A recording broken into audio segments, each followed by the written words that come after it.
Hello दोस्तों, और क्या हाल चाल। आशा करता हूँ सभी लोग बढ़िया होंगे। तो रेस फाइल्स के एक और दमदार कहानी में आप लोग का बहुत बहुत स्वागत है, जिसको सुनने के बाद आपके होश उड़ जाएंगे।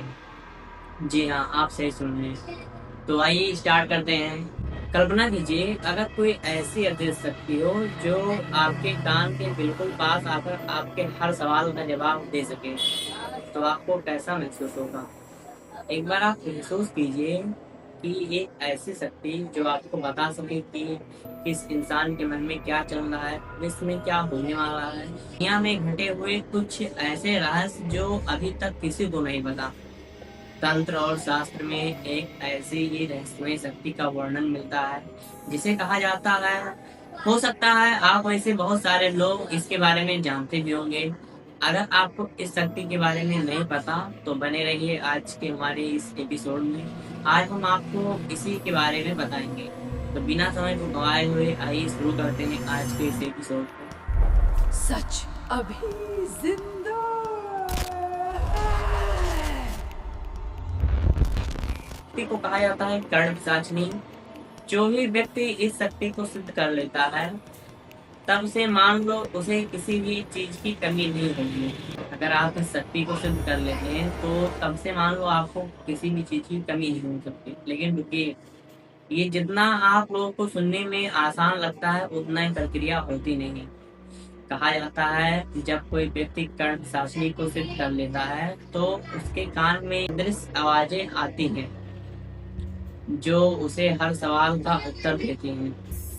लेकिन यह शक्ति जितनी आकर्षक लगती है उतनी खतरनाक भी हो सकती है, क्योंकि इतिहास में ऐसी कई घटनाएं सामने आई हैं जहां लोग इस साधना को करते हुए या तो पागल हो गए या फिर रहस्यमय तरीके से गायब हो गए। तो आखिर कर्ण साशनी क्या है? क्या यह सिर्फ अंधविश्वास है या सच में कोई ऐसी शक्ति मौजूद है जो इंसान को अलौकिक ज्ञान दे सकती है? आज के इस रहस्य फाइल में हम खोलने वाले हैं इस रहस्य की सबसे गहरी परत। आइए अब जानते हैं कर्ण पिशाचिनी आखिर है क्या। कर्ण पिशाचिनी शब्द दो शब्दों से मिलकर बना है, कर्ण और पिशाचिनी। कर्ण का मतलब होता है कान और पिशाचिनी का मतलब होता है अदृश्य, यानी कि जिसका मतलब है कान और पिशाचिनी एक अदृश्य आत्मिक शक्ति, यानी कि एक ऐसी शक्ति जो व्यक्ति के कान में आकर उसे गुप्त जानकारी देती है। तांत्रिक मान्यताओं के अनुसार कर्ण पिशाची साधना करने वाला व्यक्ति धीरे धीरे ऐसी शक्ति प्राप्त कर सकता है जिससे वह किसी के मन की बात जान सकता है, भविष्य की घटनाओं का अनुमान लगा सकता है और छुपे हुए उन सभी रहस्यों को भी समझ सकता है। लेकिन तंत्र ग्रंथ में यह भी लिखा गया है कि यह शक्ति हमेशा व्यक्ति के नियंत्रण में नहीं होती है। अगर साधना में जरा सी भी गलती हो जाए तो वही शक्ति व्यक्ति के लिए सबसे बड़ा खतरा बन सकती है, यहाँ तक कि ये व्यक्ति की जान भी ले सकती है।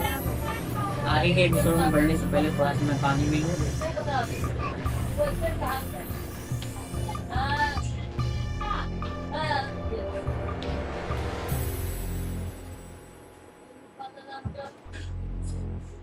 हाँ, तो प्राचीन ग्रंथों में वर्णन मिलता है, कर्ण साहिनी का उल्लेख कई प्राचीन ग्रंथों में मिलता है। इन ग्रंथों में बताया गया है कि यह साधना बेहद कठिन होती है और रहस्यमयी होती है। इस साधना को करने के लिए व्यक्ति को कई दिनों तक पूर्ण एकांत में रहना पड़ता है।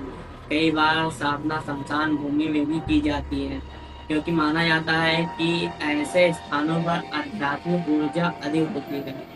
साधना के दौरान व्यक्ति विशेष मंत्रों का जाप करता है और कई दिनों की तपस्या के बाद एक ऐसा क्षण यानी एक ऐसा पल आता है जब व्यक्ति को लगता है कि उसके कान के पास कोई फुसफुसा रहा है, लेकिन वह आवाज किसी इंसान की नहीं होती।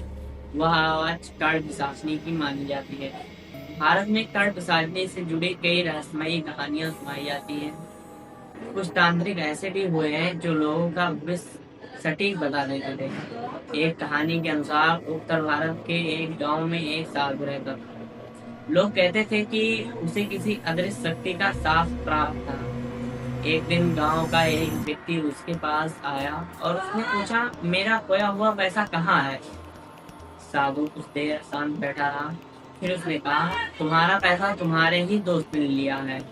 और वह इसे अपने घर के पीछे एक मिट्टी के घड़े में छुपा कर रखे हुए है।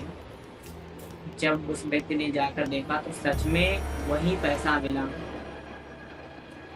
लोगों ने कहना शुरू कर दिया कि उस साधु के पास कर्ण पिशाचनी की शक्ति थी, लेकिन हर कहानी इतनी अच्छी होती नहीं। कई तांत्रिक ग्रंथों में यह भी बताया गया कि कर्ण पिशाचनी साधना बहुत खतरनाक हो सकती है। कुछ मामलों में साधकों और व्यक्तियों ने दावा किया कि उन्हें लगातार अपने कान में आवाजें सुनाई देने लगी और धीरे धीरे वह मानसिक रूप से अस्थिर हो गई। कुछ लोग तो रातों रात गायब भी हो गए। इसीलिए तंत्र शास्त्र में एक स्पष्ट चेतावनी दी गई है कि ऐसी साधनाएं बिना गुरु के मार्गदर्शन के कभी नहीं करनी चाहिए। विज्ञान क्या कहता है? अब आइए जानते हैं विज्ञान क्या कहता है। अब सवाल यह उठता है कि क्या यह सब सच है या फिर सिर्फ एक अंधविश्वास। कुछ वैज्ञानिक का मानना है कि मानव मस्तिष्क इतना शक्तिशाली होता है कि वह अवचेतन संकेतों को समझ सकता है। कई बार जब हमें अचानक कोई विचार आता है तो हमें लगता है कि जैसे किसी ने हमें बताया हो, लेकिन वास्तव में वह हमारे दिमाग की प्रक्रिया होती है। फिर भी दुनिया में ऐसे कई रहस्य हैं जिन्हें विज्ञान आज भी पूरी तरह से समझ नहीं पाया। कर्ण पिशाच ने सिर्फ एक मिथ है या सच में कोई ऐसी शक्ति मौजूद है जो इंसान को अलौकिक ज्ञान दे सके? यह सवाल आज भी एक रहस्य बना हुआ है। लेकिन एक बात तय है, दुनिया में ऐसे कई रहस्य हैं जिन्हें समझने की कोशिश इंसान सदियों से करता आ रहा है। अगर आपको ऐसे रहस्यमयी और अनसुनी कहानियां पसंद है तो रहस्य फाइल को सब्सक्राइब करें, क्योंकि अगली बार हम लेकर आएंगे और रहस्य जो शायद आपकी सोच बदल देगी। अब देखो मेरा क्या कहना है। मेरे हिसाब से लगता है कि जैसे हर कहानी के दो पहलू होते हैं, एक सच है एक झूठ, और जैसे एक सुख होता है एक दुख होता है, तो उसी तरह से अगर पॉजिटिव एनर्जी भी है दुनिया में तो निगेटिव एनर्जी भी है। लेकिन हम लोग को निगेटिव एनर्जी के साथ खिलवाड़ नहीं करना चाहिए, नहीं तो कोई चीज जब हद से ज्यादा हो जाए तो हमारे जान पर बनाती है। बाकी कहानी आपको ऐसी लगी कमेंट में जरूर बताइएगा, और ऐसे इंटरेस्टिंग कहानियों को सुनने के लिए प्रेस फाइल को सब्सक्राइब जरूर कर लें।